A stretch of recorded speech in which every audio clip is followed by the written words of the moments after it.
En Medicina Moderna para Todos te vamos a hablar sobre la diabetes y muchas de las preguntas que nos hacen en consulta, en donde tenemos que tener una respuesta clara y rápida de manera fácil para que los pacientes entiendan, ya que no podemos estar hablándole científicamente como si fuera que estuviéramos hablando con algún agente de salud o algún otro médico. Entonces tenemos que tener, por ejemplo, claro y hablarle de manera sencilla y concisa para que ellos entiendan de qué uno le está hablando, porque si uno comienza a hablarle científicamente, obvio que va a ser una pregunta con una respuesta fácil de olvidar, porque todo el que tú le hablas de manera científica nunca va a saber, o sea, si no estudia medicina o no pertenece al área de salud, no te va a entender ni mierda. Hoy vamos a ver algunas de las preguntas en cuanto a la diabetes mellitus. Comencemos. La primera pregunta es, ¿qué es la diabetes? Tenemos que tener en cuenta esto, que es una enfermedad que ocurre cuando el organismo es incapaz de generar insulina o utilizarla correctamente. El páncreas produce la insulina para regular el uso de la glucosa, o sea, el azúcar en el organismo. De manera sencilla, ellos van a entender claramente esto porque se sabe mucho de la diabetes mellitus en cuanto a su definición. Muchas de las personas que son diagnosticadas con prediabetes siempre tienen esta definición clara, siempre saben qué es el órgano del páncreas, dónde está ubicado, qué es la hormona cuáles son las hormonas que produce. Entonces, en cuanto a definición se hable, siempre ellos van a estar claros y siempre van a entender esto. Entonces, en cuanto a glucosa, tú le mencionas glucosa, muchos de los pacientes no entienden esto. Ellos entienden por azúcar, por eso puse en paréntesis azúcar, glucosa, en donde uno puede decirle la glucosa es lo mismo que decir azúcar, y ellos siempre van a decir, el aumento de azúcar en sangre es cuando uno tiene diabetes, qué sé yo cuánto, esto es lo que ellos van a decir, y siempre se van a relacionar hasta que ellos estén muy cómodos utilizando la palabra glucosa, que muchas veces no pasa, porque siempre dice, yo tengo el azúcar alta, o yo tengo el azúcar baja hoy. Siempre ese es el uso adecuado para ellos. Otra pregunta es si existen factores de riesgo de diabetes. Claro que sí. Algunos factores de riesgo son antecedentes de familia que padezcan o hayan padecido diabetes mellitus, ya sea por sobrepeso y obesidad, enfermedad cardiovascular, grasas alteradas en sangre como dilipidemia, quistes en los ovarios, mujeres que haya tenido bebé con un peso mayor a 4 kilos y pacientes que por enfermedad tengan que usar un tratamiento con esteroides o que tengan tratamientos para la esquizofrenia. Esos son los factores de riesgo que podemos identificar. En cuanto a los síntomas de la diabetes, siempre preguntan ¿cuáles son los síntomas más comunes de la diabetes? O ¿cómo yo sé que tengo diabetes?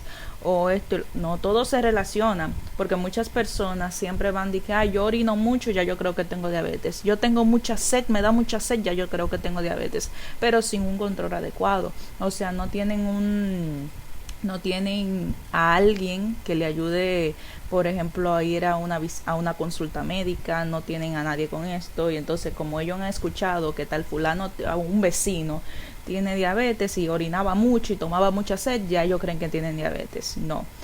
Algunos de ellos, de los síntomas, pueden ser aumento de sed, obvio, orinar más de lo habitual, obvio, cansancio y pérdida de peso, las heridas tardan mucho en cerrar, comezón en los genitales o frecuentes enfermedades por hongos, visión borrosa, náuseas, vómitos, deseos de comer en grandes cantidades y coloración negruzca en cuello o codos.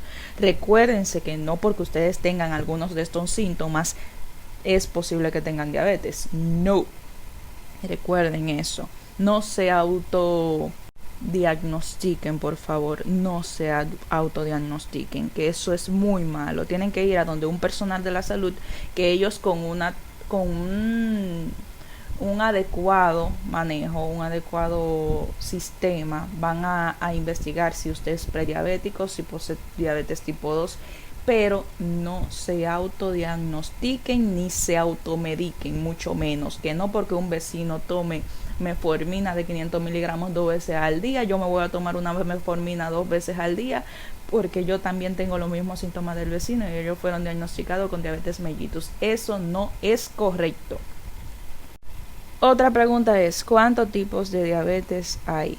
Existen 3 tipos, los cuales se denominan tipo 1, tipo 2 y diabetes gestacional, que esto ocurre durante el embarazo. De esto vamos a hablar más adelante. Solamente estamos diciendo las preguntas que son muy comunes que te la hagan unos pacientes en consulta. Y para que tú tengas a mano las respuestas cortas, adecuadas y sencillas que ellos puedan entender. Cuando te preguntan cómo se controla la diabetes, ¿cómo yo puedo controlarla? ¿O se quita? ¿O la diabetes es una enfermedad que se puede quitar fácilmente? Eso es muchas de las preguntas que te pueden hacer. Esa es una de las preguntas que te pueden hacer, perdón. En primer lugar, debes acudir a tu médico para que te realice un diagnóstico y te dé un tratamiento adecuado, en dado caso de que te diagnostiquen con esta enfermedad. Hay distintos medicamentos en el mercado y los más usados son aquellos que bajan los niveles de azúcar en la sangre, que son considerados como hipoglucemiantes.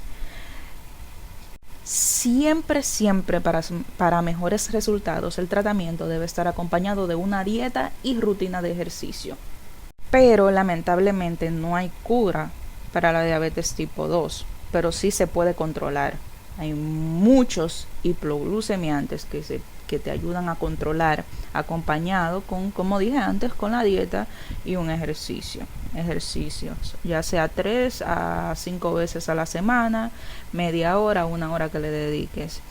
¿Qué pasa? Sí, vas a encontrar muchas maneras para prevenir la diabetes.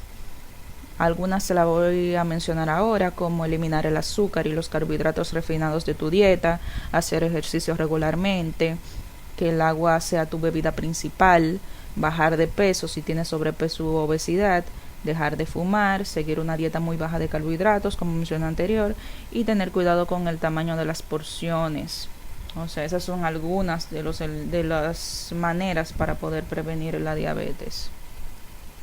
Pero si en dado caso ya la tienes, ya la padeces, debes tener una alimentación que ayude a mantener un nivel adecuado de azúcar en la sangre. Puedes acudir con un experto en nutrición para que te recomiende un plan alimenticio. Sobre todo, debes evitar comer alimentos con alto contenido de azúcar, obvio, comer porciones pequeñas a lo largo del día, prestar atención a la cantidad de azúcar o carbohidratos que contiene cada alimento.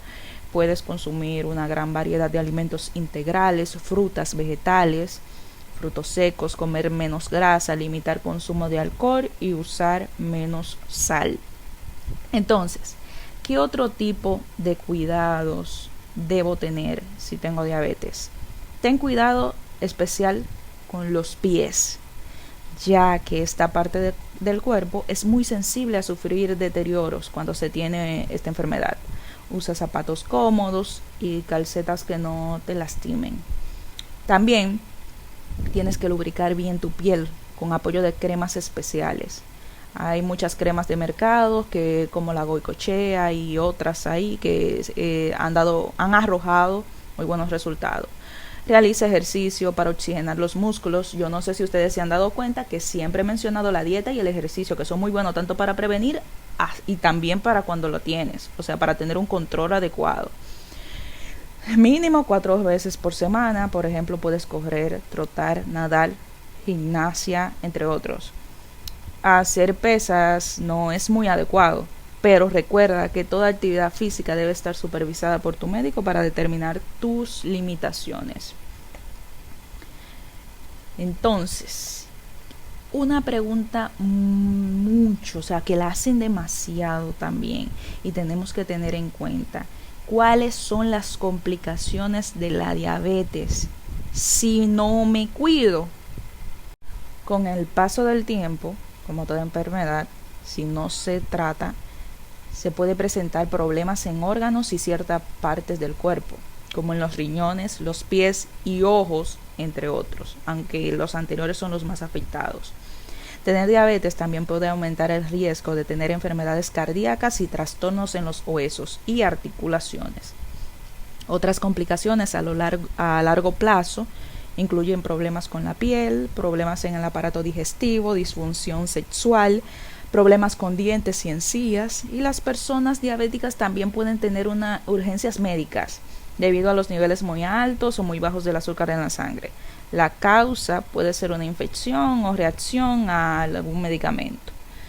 Recuerda siempre, si tienes náusea, sientes muy cansado, tembloroso, tienes que buscar una atención médica de inmediato y que sea de manera adecuada. Siempre tienes que tener un nutriólogo, un endocrinólogo, un médico familiar de cabecera, uno de confianza que te sepa tratar, que lleve tu tratamiento al pie de la letra, que te motive siempre a estar, que te motive siempre, a llevar tu tratamiento de manera adecuada, que te esté llamando, te esté revisando, te haga revisión médica, aunque sea cada mes, cada 2 semanas, depende de qué tan crónica sea la enfermedad en ti.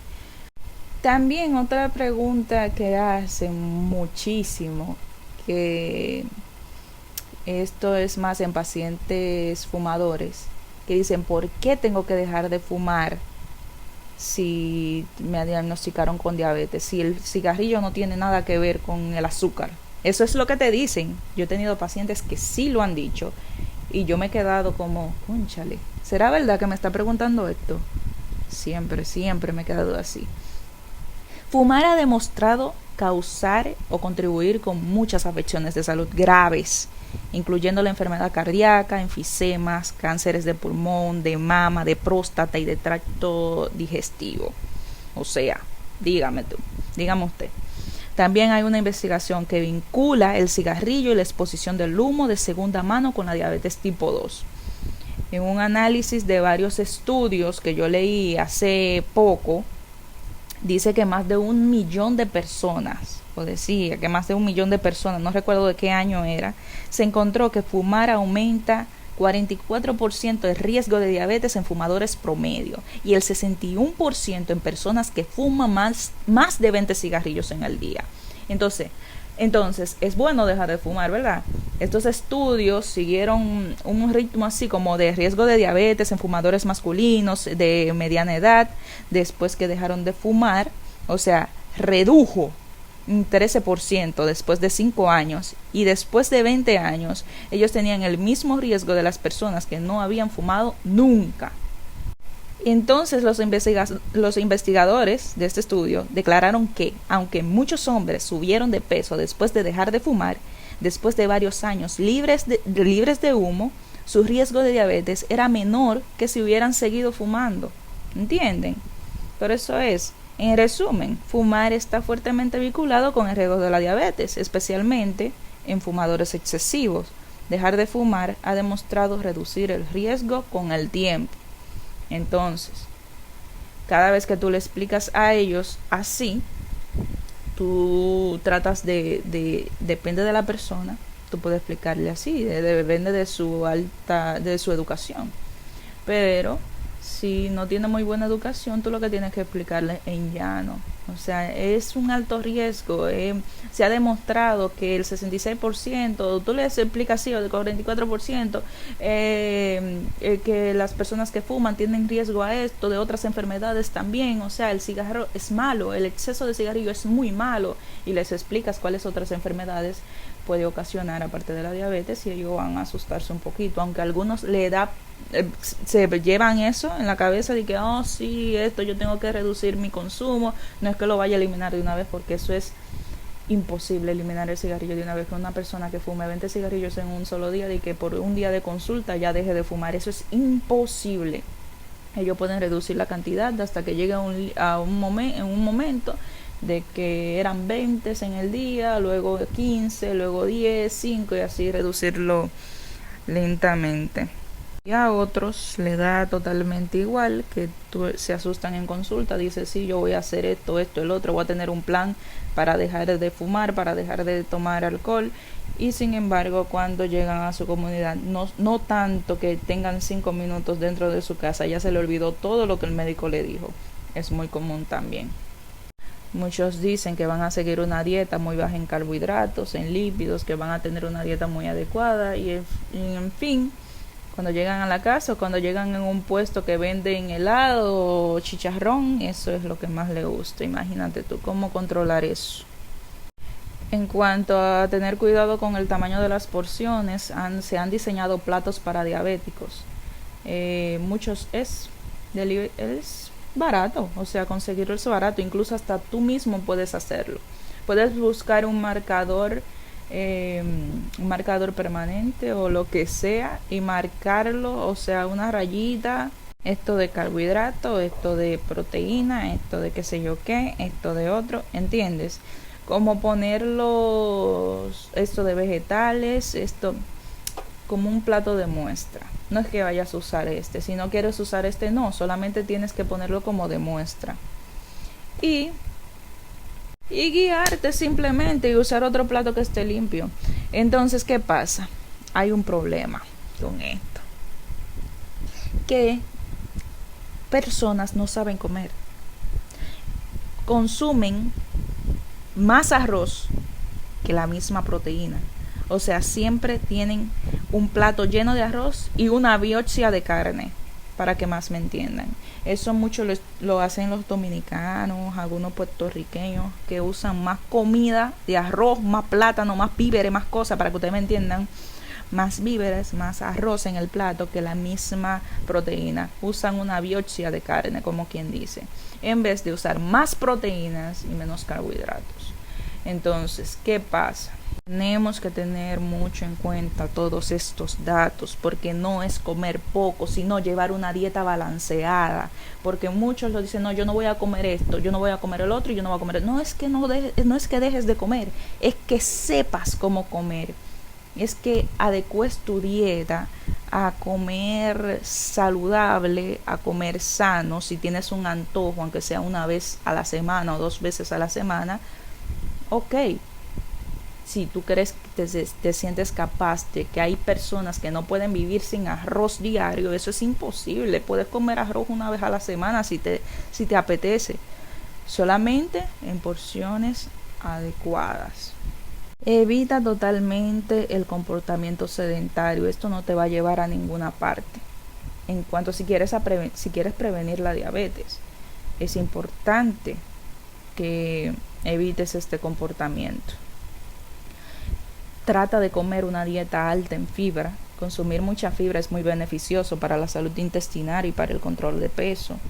La fibra se divide en 2 categorías, solubles e insolubles. La fibra soluble absorbe el agua, mientras que la insoluble no lo hace.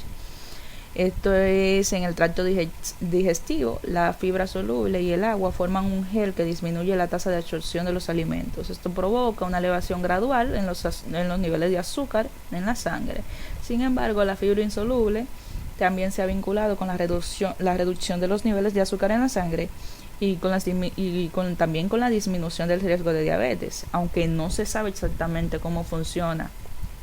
La mayoría de los alimentos vegetales sin procesar contienen fibra, aunque unos tienen más que otros. En resumen, consumir una buena fuente de fibra en cada comida puede ayudar a prevenir picos en los niveles de azúcar en la sangre y de insulina, lo que puede ayudar a reducir el riesgo de desarrollar diabetes. Tenemos también que optimizar los niveles de vitamina D. La vitamina D es importante para el control del azúcar en sangre. De hecho, los estudios han demostrado que las personas que no toman suficiente vitamina D o cuyos niveles de vitamina en la sangre son muy bajos, tienen mayor riesgo, o sea, de todos los tipos de diabetes. La mayoría de organizaciones médicas recomiendan mantener el nivel de vitamina D en la sangre de por lo menos 30 nanogramos por mililitro.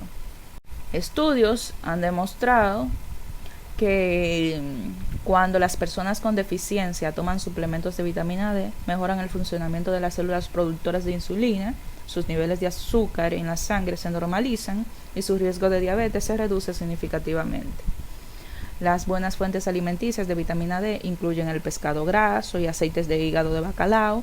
Además, la exposición al sol puede aumentar los niveles de vitamina D en la sangre. Sin embargo, para muchas personas puede ser necesario tomar suplementos de 2.000 a 4.000 unidades de vitamina D diariamente para lograr y mantener niveles óptimos. En resumen, consumir alimentos con alto contenido de vitamina D o tomar suplementos puede optimizar los niveles de vitamina D en la sangre y esto puede reducir el riesgo de diabetes. Minimizar el consumo de alimentos procesados, que es muy común. Entonces, hay un estudio también que dice que tomar café o té, aunque el agua debería ser tu bebida principal, las investigaciones sugieren que incluir café o té en tu dieta puede ayudar a evitar la diabetes, ¿ok? Por eso antes de hablar del estudio, quise decir esto, que tiene que ser el agua, debería ser tu bebida principal. Los estudios han demostrado que beber café diariamente reduce el 8% a 54% el riesgo de diabetes tipo 2, con el mayor efecto generalmente observado en personas con el mayor consumo. Otra revisión de varios estudios que incluyó té o cafeína y café encontró resultados similares, con la mayor reducción de riesgos en mujeres y hombres con sobrepeso. El café y el té tienen antioxidantes conocidos como polifenoles que pueden ayudar a proteger contra la diabetes. Además, el té verde contiene un compuesto antioxidante único llamado galato de epigalogatequina. O sea, yo lo voy a poner ahí. Ustedes lo pueden ver en la diapositiva. Que se ha demostrado que reduce la liberación de azúcar en la sangre del hígado y aumenta la sensibilidad de la insulina. Estos dos nombrecitos de polifenoles y epigalocatequinas lo tengo yo escrito aquí en unos papelitos, porque yo dije, mi cerebro sí está bueno para recordarse, pero como es demasiada información, cuando viene a ver se me pasa una letrica, entonces mejor lo apunto aquí. Entonces se ha demostrado que reduce la liberación del azúcar en sangre y hígado y aumenta la sensibilidad a la insulina, de esta última mencionada. En resumen, tomar café o té puede ayudarte a reducir los niveles de azúcar en sangre y aumentar la sensibilidad a la insulina, así como de reducir el riesgo de diabetes. Una pregunta, ¿considera tomar estas hierbas naturales? O sea, ¿consideras tomar hierbas naturales como cúrcuma, berberina y demás? O sea, mira, te voy a decir algo. Existen algunas hierbas que sí pueden ayudar a aumentar la sensibilidad a la insulina y reducir la probabilidad de progresión de la diabetes. Sí, es verdad lo que han dicho, la cúrcuma es un componente de las especies dorada brillante de cúrcuma, o sea que es uno de los principales integrantes del curry. Tiene fuertes propiedades antiinflamatorias y se ha utilizado en India durante siglos como parte de la medicina ayurvédica. ¿Qué pasa? Los investigadores han mostrado que puede ser muy efectiva contra la artritis y puede ayudar a reducir los marcadores inflamatorios en personas con prediabetes. También existe evidencia impresionante de que puede disminuir la resistencia de la insulina y reducir el riesgo de progresión de la diabetes. En un estudio controlado de 9 meses de duración de 240 adultos, con prediabetes, en el grupo se tomó, por ejemplo, se tomó 750 miligramos de cúrcuma diaria. Ninguno desarrolló diabetes. Sin embargo, el 16.4% del grupo que recibió cápsulas de placebo sí lo hizo. Entonces, además, el grupo de la curcumina, o sea, de la cúrcuma, experimentó un aumento de la sensibilidad a la insulina y mejoró el funcionamiento de las células productoras de insulina en el páncreas. La berberina, muchos no la conocen, la berberina, ni saben qué rayos es esto. Se encuentra en varias hierbas y ha sido utilizada en medicina tradicional china durante miles de años. Los estudios han demostrado que contrarresta la inflamación y disminuye el colesterol y otros marcadores de enfermedad cardíaca. Además, varios estudios en personas con diabetes tipo 2 han encontrado que la berberina tiene excelentes propiedades que disminuyen el azúcar en sangre. O sea, hicieron 14 estudios más y comprobó lo mismo, que reduce los niveles de azúcar en sangre, al igual como la metformina y los medicamentos que se utilizan para la diabetes, o sea, que son más antiguos y más utilizados. Sin embargo, en este momento no hay estudio que hayan analizado esto, no hay estudio que hayan analizado en totalidad, o sea, los efectos que tiene esta sobre el azúcar en sangre. Entonces, lo indicado es que esta no debe usarse con otros medicamentos para la diabetes a menos que lo autorice el médico. Las hierbas de curcumina y berberina aumentan la sensibilidad a la insulina, reducen los niveles de azúcar en sangre y pueden ayudar a prevenir la diabetes. En conclusión, tú tienes un control sobre muchos de los factores que influyen en la diabetes. En lugar de ver la prediabetes como un trampolín para la diabetes, tómala como un motivador para realizar cambios que pueden ayudar a reducir tu riesgo. Comer los alimentos correctos y adoptar otros comportamientos en tu estilo de vida que promuevan niveles saludables de azúcar en sangre y de insulina te dará una mejor oportunidad para evitar la diabetes. Así que no te desanimes. Todo está en ti, tú puedes ayudarte muchísimo. Tu familia también puede ayudarte muchísimo. También puedes ayudarlo a prevenir la prediabetes. Y comer saludable es muy bueno, siempre que y cuando tengan un plan para esto. Esto es todo de Medicina Moderna para Todos. Estas son algunas de las preguntas frecuentes que hacen muchos pacientes. Recuérdate que el plan para todos ustedes en cuanto a este video es que tengas una respuesta rápida, precisa y concisa para que el paciente entienda la respuesta que le quieres dar a su pregunta. Nunca le hables de manera científica. Va a haber una primera parte para médicos en cuanto a cómo diagnosticas la diabetes, cuáles son los tratamientos, cuáles son los síntomas que debes tener presente y todo esto. En cuanto a este video, solamente se trató a una respuesta rápida de las preguntas más comunes que hacen sobre la diabetes los mismos pacientes cuando van a tu consulta. De la diabetes vamos a hacer un resumen para personal de la salud más elaborado, más adecuado para ti. Esto es todo de parte de Medicina Moderna para Todos. No olvides seguir en Instagram, Medicina Moderna para Todos. Hasta la vista.